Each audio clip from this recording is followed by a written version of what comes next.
Shanti Shanti Shanti Om Stapakaya cha dharmasya sarvadharma swarupine Stapakaya cha dharmasya sarvadharma swarupine Avadara Varishtaya Ramakrishna Te Namaha Asato Ma Sadgamaya Tamaso Ma Jyotirgamaya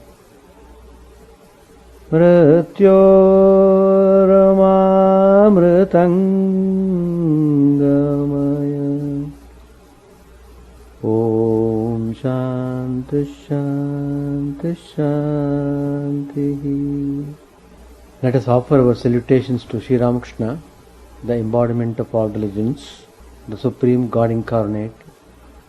Let us pray to Him to lead us from the unreal to the real, to lead us from the darkness of ignorance to the light of knowledge, to lead us from death to immortality. We have been discussing some of the topics taken from the teachings of Sri Ramakrishna in the Gospel. Today's topic I have chosen, engage the mind in a spiritual way. We are facing all sorts of problems and crises in our life because of the mind being directed towards the activities which entangle us more and more in the unreal things. So, if we have to realize the truth, it is possible only when we engage the mind in a spiritual way. So, how important it is that we should give top priority for engaging the mind in a spiritual way.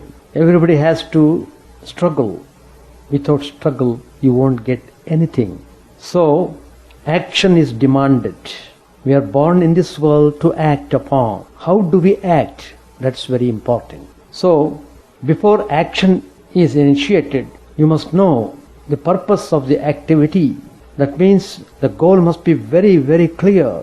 You shouldn't have any iota of doubt about fixing your goal. So, reaching the abode of God, realizing the truth is possible only when you have full control over the activities of the mind. Sri Ramakrishna was talking to devotees. In the course of his talks, Sri Ramakrishna said, the bhaktas, that is the devotees, the lovers of God, retain eye consciousness. The jnanis, those who follow the path of knowledge, do not. Nangta, that is Totapari, who was the guru of Sri Ramakrishna, he used to teach how to establish oneself in the true self. That means how to establish one's mind in the Atman, which is the true self. He said, merge the mind in the Buddhi. Buddhi means intellect. And the Buddhi in the Atman, that is the true self. When you are able to do that, then you will be established in your true self. That means you become the knower of Atman, you become the knower of truth. Again, Sri Ramakrishna tells in the Gospel, I clearly see that God is everything. He Himself has become all. I see that whatever is God. He is everything.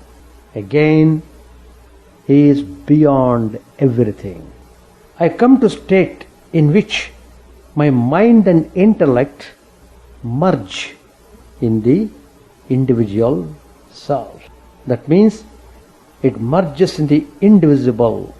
The scriptures also say to merge the mind into the intellect and the intellect into the Atman. So the ideas must be very clear. must have very clear concept in spiritual life. Most important fact is that you must be very steady. Without steadiness, no spiritual life is possible. You have to be very firm and steady. The scriptures also say to merge the mind into the intellect and the intellect into the Atman. What is meant by merging? It's a very important question to contemplate. The mind always cogitates various thoughts and various ideas contrary to one another. They constantly keep arising in the mind.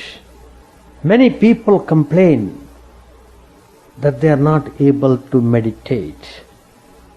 It's a very common complaint, extremely common. They want to live spiritual life, but they can't. That's the position.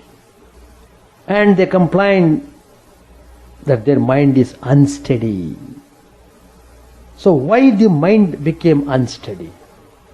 Because you made the mind unsteady. Why don't you admit that fact? So it makes the point more clear that you have to make the mind steady. That's the first spiritual practice you have to undertake before thinking of spiritual life. The fact is that if the mind is left free to do its own, it will follow its nature and it remains occupied with various thoughts. That's what the mind does. So what's the way? The way is the intellect is required. Here the importance of the function of the intellect you should understand very clearly. What is this intellect? The intellect is the determinative faculty. It decides this is right and must be done. This is wrong and so it must not be done. The intellect decides that there must be only one ultimate goal or ideal, that of God realization or self-realization. So the intellect is directing us to make the mind focused on one single idea. Then it gets merged into the intellect.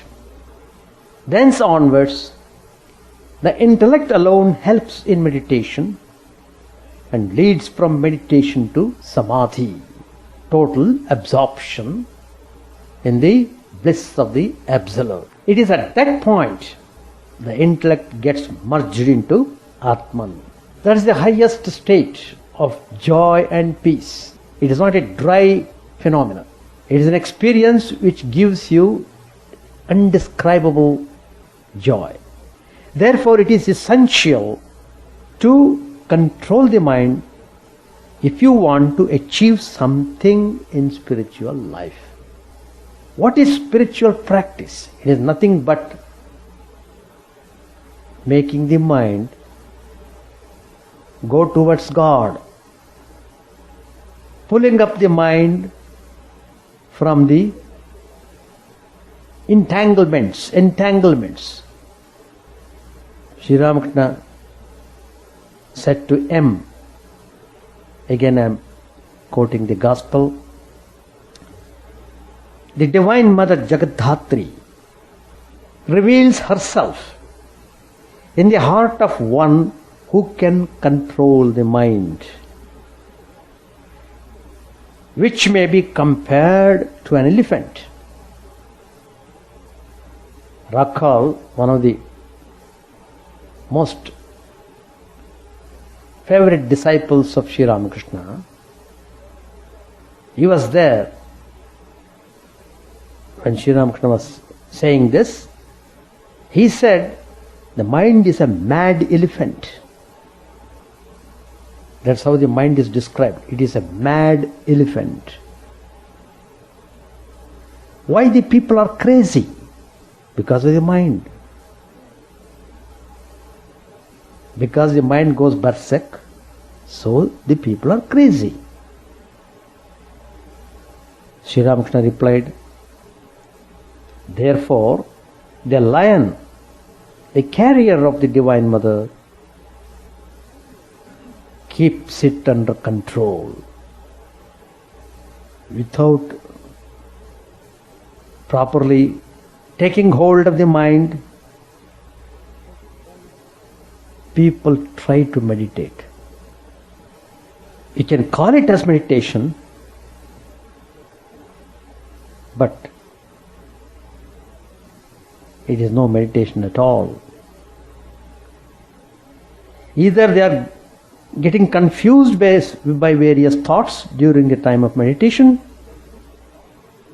or they fall asleep. Both are tamasika states.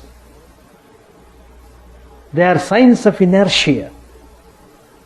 Instead of trying to meditate that way,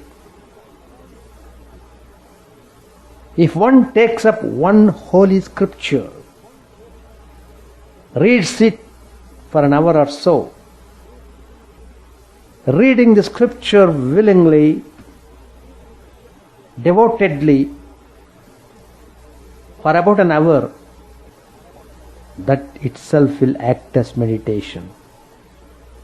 Because during that 1 hour, the mind will not be able to run around to various objects and would flow consistently in one direction.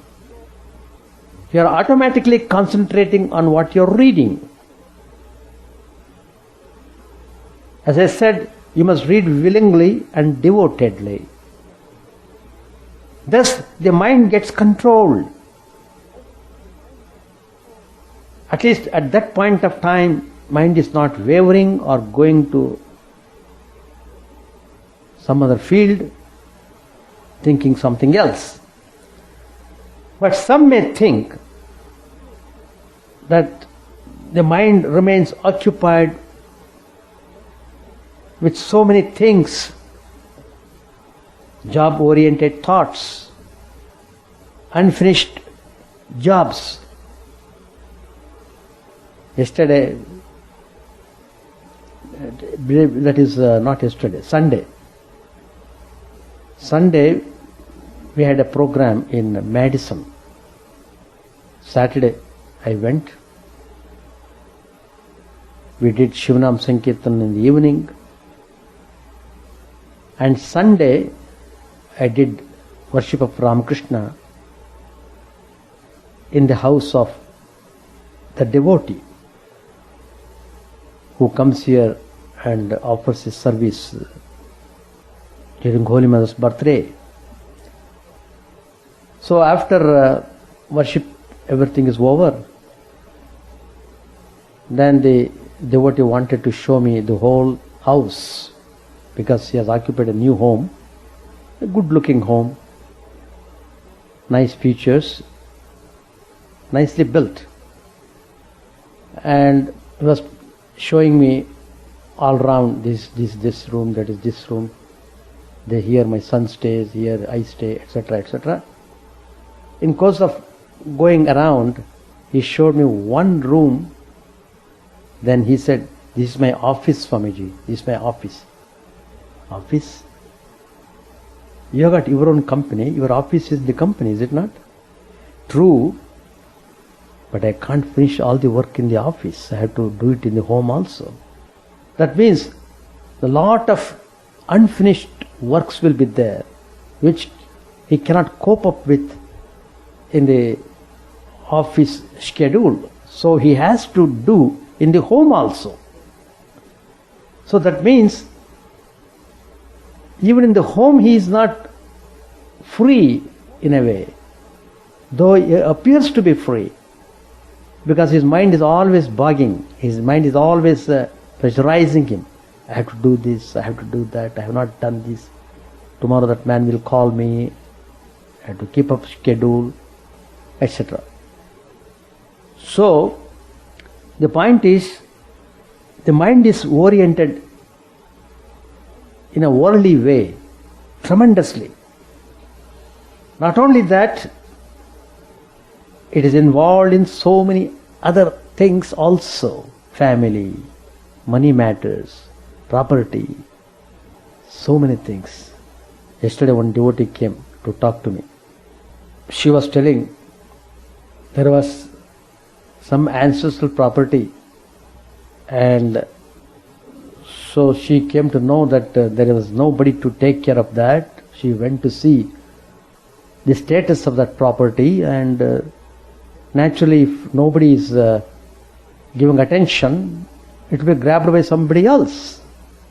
And she was telling how it was very difficult to fight with, because the land belongs to her, which was being grabbed by some other people, and she had to enter into litigation.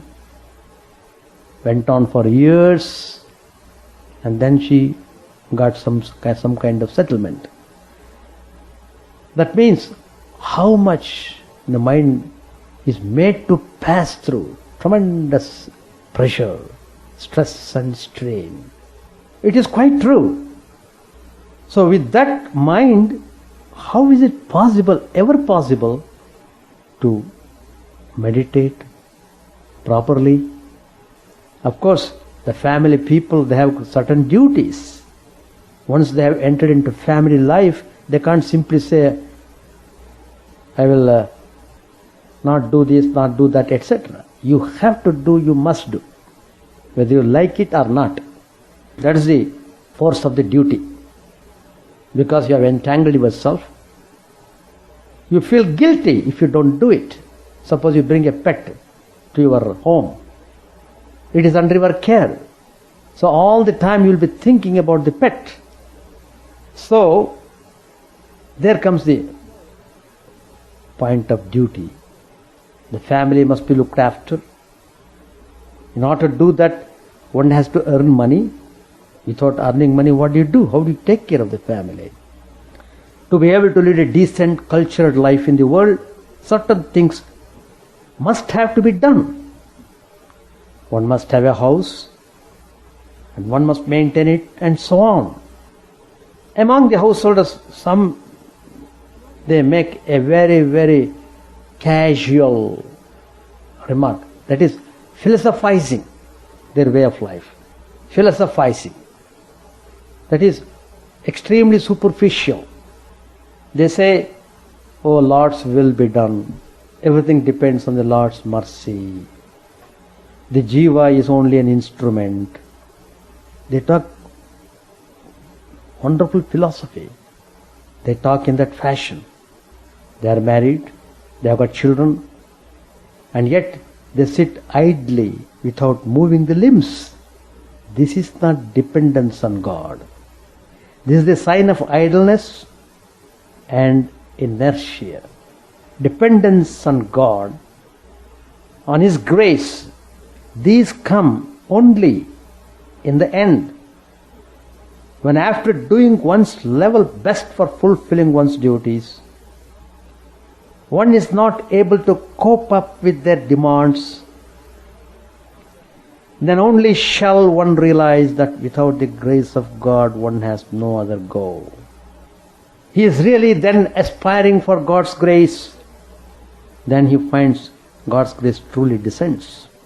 At that point alone total surrender comes, and then alone the Divine Mother takes her child into her lap. Not to do anything and expect God to do everything is an absolutely unacceptable proposition. What's the meaning of that? It means one must definitely exert oneself to the utmost. That's what I told in the beginning. You have to struggle. There must be self-effort. There's a technique by which the mind can be controlled. The best and easiest method is to first of all decide what must be done as a duty, and then to go on doing it in a disciplined way. This is karma yoga. But then in the interval between two bits of work, one must remember God, as if one is doing the work after taking His permission. As one continues with this practice, gradually love for God would go on increasing. Next, of the various activities, A few must be given up, because there is no end to the activities. Your whole life is not sufficient for completing the activities which you have undertaken. That means you have to put a stop somewhere. That is, suppose you take a family, you are raising the child, he gets settled down in life after his graduation and so on. At that point, the father should not give up. The father should give up worrying about the boy's future anymore, because he has done his duty. He has given the education, he has raised him well. That's all. The rest is, he should conduct himself properly. So, in the same way, when everything is done in a proper way, one should feel a kind of satisfaction and engage the mind in a spiritual way. That means, in the beginning itself I told, unless you engage the mind in a spiritual way, you won't get anything in spiritual life. Just as you get everything in the world by engaging the mind in the worldly way, in the same way you get everything in spirituality by engaging the mind in a spiritual way. In this way, if one gradually relinquishes anxieties and desires, then the mind will get attached to only one idea, one desire. This idea is the remembrance of God, which was present, associated with every work. Then alone the thought of total renunciation would arise. The meaning of total renunciation is that the whole mind must be lifted up thoroughly, as it were, and directed towards God. The mind must be filled up with spiritual ideas relating to God.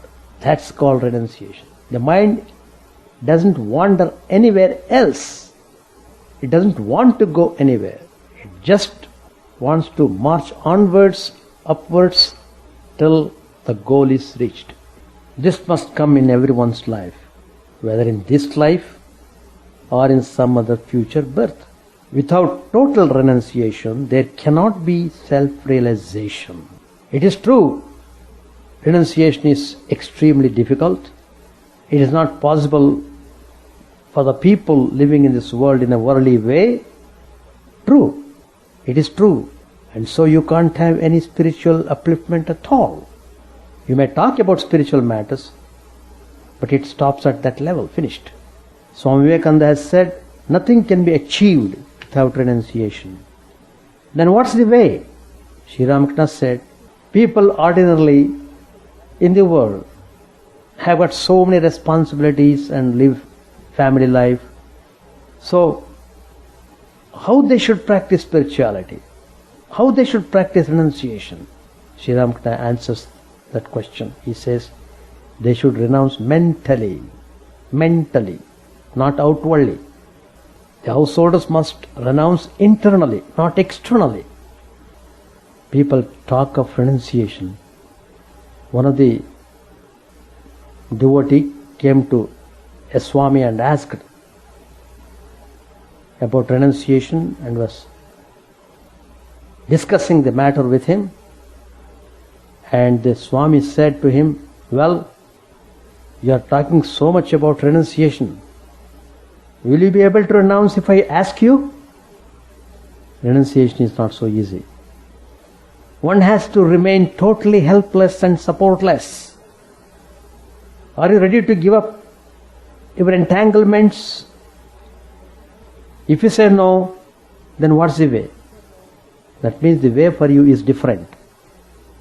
Accept the state in which the Lord has kept you, but never forget to remember God's name. Don't get attached to anything. Live in a moderate way. Don't go to excesses. Live depending upon God. O Lord, may thy will be done. Let this be your attitude and mood. Don't be afraid. The infinite Lord has this time incarnated with his Shakti for the good of the world. That is Sri Ramakrishna. Why do you fear? Sri Ramakrishna is there. The Holy Mother is there. Swami Vivekananda is there to guide, keeping the goal steadily in sight, holding on to the goal, the ideal. Steadily move on, taking his name. You will get filled with joy. But then you must call on God, not merely verbally, it must be from the heart. God's name alone is the real thing. One must hold on to Sri Ramakrishna's name, and one must think of his divine sports. That is one way of meditation. For example, Sri Ramakrishna is seated in a small cot in his room. Devotees are seated around and are listening to his ambrosial words. Sri Ramakrishna is in deep meditation at Panchavati. There is profound silence around. He is the very embodiment of incomparable compassion. He becomes one with whichever deity he meditates upon. Once Sri Ramakrishna was going in a horse carriage. He was passing near the Nakoda Mosque on the Chitpur Road in Calcutta. Sri Ramakrishna suddenly became half-absorbed state. What happened? Inside the mosque, a fakir was there. He was alone. He was calling on God. Come, O beloved, come. Come, O beloved. So that fakir was calling from his heart, and that call was heard by Sri Ramakrishna going in the horse carriage. He stopped the carriage. He got down from the carriage, entered into the mosque. He ran towards the fakir and stood in front of him. He stood in front of him. The fakir opened his eyes. He felt immensely joyful at seeing Sri Ramakrishna. Probably Sri Ramakrishna revealed to that fakir as Allah. That I don't know.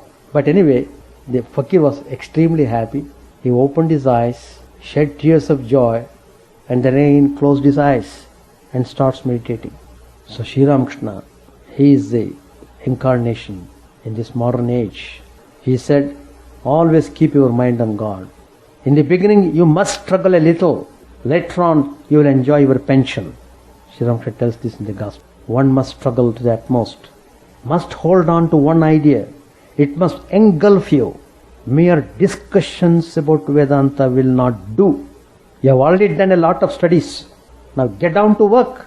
Application of what you have learned must be done, must be taken up. That's the way of engaging the mind in a spiritual way. Do worship, do spiritual practice. Just remaining inactive now with this idea, Lord's will be done, that will not do. You must hold on to upasana, that is worship. One must work very hard. One must try one's utmost. Sri Ramakrishna's divine presence is there in the temple. Repeat the God's name from sunrise to sunset. Then see how God's name remain away from you. One must remain lying at the door of the Lord for days at a stretch, day after day, without any other thought. Then only one succeeds. You might say, is it possible? Can we do it? If you can't, the other way is engage yourself in such activities as cleaning utensils, sweeping Sri Ramakrishna's temple, clean it, till the ground, water the plants, take care of the garden. If you can't do even that, then do what you want, but don't come to us to complain. These are the words told by one of our great Swamis. Is it so easy? You think that the Guru will do everything for you? He will look after your well-being? Who is the Guru? Sri Ramakrishna alone is the Guru. He is the Jagat Guru. He is the all in all. The Guru who imparts you a mantra, who initiates you, is the conduit through which the divine power flows, one will have to get hold of that source of Shakti. At the time of japa, whether you understand the meaning of the mantra or not, sit for japa with the firm faith and think that I shall definitely attain my cherished goal. Read the works of Swami Vivekananda, especially his letters and lectures from Colombo to Almora. We can understand a little of Sri Ramakrishna only when we try to do so in the light of Swami Vivekananda's teachings. One must do intense spiritual practice, but while doing so, don't try to assess your progress. If you do so, you will stumble and fall. Where do you have the capacity to assess your progress? Mantra means mantore. Mind is yours. That's the meaning. Mantore. That means as you go on doing japa, you will again control over the mind. You will gain control over the mind. To think that first let there be love for God and then I shall chant the name of God is not right. First do japa. Love for God will definitely arise in our heart. Keep the pictures of Sri Ramakrishna and Sri Sharada Devi in your meditation room. Many devotees keep the pictures and images of many gods and goddesses on their altar. Sri Ramakrishna himself had incarnated in previous births in various forms. Hence, after offering salutations to all the deities, worship Sri Ramakrishna. Kamarpukur, Jairambati, Belur Math and Kashipur Garden House, Udbodh and Dakshineshwar. These are the Mahatirthas, the great places of pilgrimage. What is required is holy company and remaining associated with any one of these places. On special occasions, it is essential to visit any one of these. So, do japa and meditation to your heart's content as much as you can. Mind must be controlled before it becomes restless. Does one dig a foundation after the rains set in? Mind must be brought under one's control before such a situation arises. Do discrimination between what is truth and what is untruth, and pray importunately. What should you seek? That sense enjoyment which leads to suffering, or that by which you get infinite unending happiness? Bliss of God realization is immeasurable. To get rid of lust, one must get hold of the embodiment of love. God is the embodiment of love.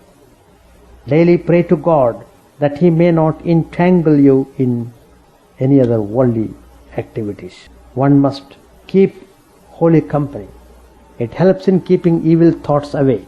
It is not wise to do something which entails heavy labor. Don't engage yourselves in such activities which make you terribly exhausted. But then one cannot remain without work. Therefore, mind must be kept engaged with remembrance of God and work. However, by doing strenuous work excessively, spiritual practice suffers. Because when you exert yourself too much, then you will not be able to do any spiritual practice in that state. Nothing can be achieved without character. So, the substance of the topic today is engage the mind in a spiritual way. Page 779, Sri Ramakrishna said, some people climb the 7 floors of a building and cannot get down, but some climb up and then at will visit the lower floors. Uddhava said, are open? Mahima said, I have a question to ask, sir. A lover of God needs nirvana sometime or other, doesn't he? Nirvana means total annihilation of the ego. Sri Ramakrishna answered, it can't be said that bhaktas need nirvana. According to some schools, there is an eternal Krishna and there are also his eternal devotees. Krishna is spirit embodied and his abode also is spirit embodied. Krishna is eternal and the devotees also are eternal. Krishna and the devotees are like the moon and the stars, always near each other. You yourself repeat, what need is there of penance if God is seen within and without? Further, I have told you that the devotee who is born with an element of Vishnu cannot altogether get rid of bhakti. Once I fell into the clutches of a jnani. The master was speaking of Totapuri, whom he always referred to as Nangta. who made me listen to Vedanta for 11 months, but he couldn't altogether destroy the seed of bhakti in me. No matter where my mind wandered, it would come back to the Divine Mother. Whenever I sang of her, Nangta would weep and say, "Oh, what is this? You see, he was such a great Jnani, and still he wept." To the younger Narayan and the others, remember the popular saying that if a man drinks the juice of the erect creeper, a plant grows inside his stomach. Once the seed of bhakti is sown, the effect is inevitable. It will gradually grow into a tree with flowers and fruits. You may reason and argue 1,000 times, but if you have the seed of bhakti within you, you will surely come back to Hari. The devotees listened silently to the master. Sri Ramakrishna asked Mahima, laughing, "What's the thing you enjoy most?" Mahima smilingly answered, "Nothing, sir. I like mangoes." Master said smilingly, "All by yourself, or do you want to share them with others?" Mahima said smilingly, "I am not so anxious to give others a share. I may as well eat them all by myself." Master said, "But do you know my attitude? I accept both, the Nitya and the Leela. Doesn't God exist if one looks around with eyes open? After realizing Him, one knows that He is both the Absolute and the universe. It is He who is the indivisible Satchidananda. Again, it is He who has become the universe and its living beings. One needs sadhana. Mere study of the scriptures will not do." I noticed that though Vidyasagar had no doubt read a great deal, he had not realized what was inside him. He was satisfied with helping boys get their education, but had not tasted the bliss of God. What will mere study accomplish? How little one assimilates. The almanac may forecast 20 measures of rain, but you don't get a drop by squeezing its pages. We'll stop here. The point is how far you will be able to engage your mind in spiritual idea. See, suppose you sit for meditation. No doubt you sit in for meditation, but you become restless because the mind wanders because of various reasons. So in that case, even though you are sitting, you can't call it as meditation. Meditation is successful only when the mind is not allowed to wander about. So that means you have to take care, you have to set properly the mind on the spiritual idea, and at least at the time of meditation you should not drift your mind in any other way. If you are able to do that way, meditation is quite alright, and you will be able to get some kind of peace in the mind. Otherwise you will be sitting and getting up, that's all. But you will be as you were before. You are trying to pull the mind back, but it's a struggle. You keep on doing that. So the real meditation has not started yet. Real meditation starts only when the mind is fully concentrated. Then only meditation starts. Full concentration is not possible when the mind is wandering here and there. So that means if the mind is wandering so much, you must find out the reason why the mind is wandering so much. So you have to find out the reasons, and you have to take remedial steps to counteract them. Then it's okay. The point is, I'm trying to focus it on this idea that you have to give full attention to the function of your mind. You must become fully aware of what your mind is doing, and all the time you must be capable of making the mind more and more come towards God by engaging the mind in spiritual ways, as you have been doing. You are coming to chapel, you are helping Vardhananda in many ways, and so many things you are doing. That's good. So that means you are creating a parallel samskaras in your mind. When they become strong, then you will be able to have some steadiness in the mind. Steadiness is important in spiritual matters. It is really very, very important. Without steadiness, you can't expect any spiritual life, but you have to build up that steadiness. Everything you have to do it by practice. So we know many things theoretically, but application. Sri Ramakrishna's life is a life of application. When you come to Sri Ramakrishna, you must be ready to apply all the learning into action. Is possible only when you concentrate upon one spiritual idea and the whole mind must be focused on that. Then it becomes meditation. That means mind must be absorbed. Suppose you are thinking of Sri Ramakrishna, the mind should not think of anything else other than Sri Ramakrishna. If that is done properly, then you feel joyful after the meditation. Oh, today the whole world was totally forgotten. All the time I was with Sri Ramakrishna, I was on the lap of Sri Ramakrishna. You feel immensely grateful and joyful. That is the indication that your meditation has been successful. You can say we are on the way to meditation. That I accept. But that's also the way also. You must be sincere. Then God will appreciate you. God certainly will help you. One must be sincere in doing the things. So everything is, in spiritual matters, everything is put into test. Well, that is the way. One has to struggle, no doubt. So engage the mind in a spiritual way. How the mind merges in intellect and the intellect merges in Atman.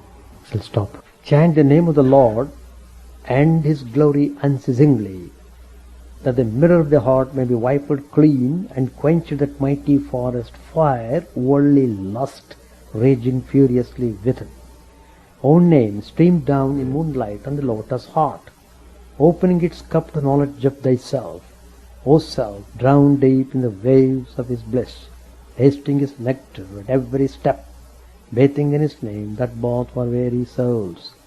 Various are thy names, O Lord, in each and every name thy power resides. No times are set, no rites are needful for chanting of thy name. So vast is thy mercy, how huge then is my wretchedness, who find in this empty life and heart no devotion to thy name.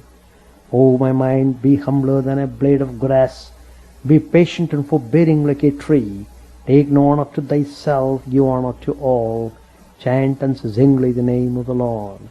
O Lord and soul of the universe, mine is no prayer for wealth or retinue, the playthings of lust or the toys of fame. As many times as I may be reborn, grant me, O Lord, a steadfast love for thee.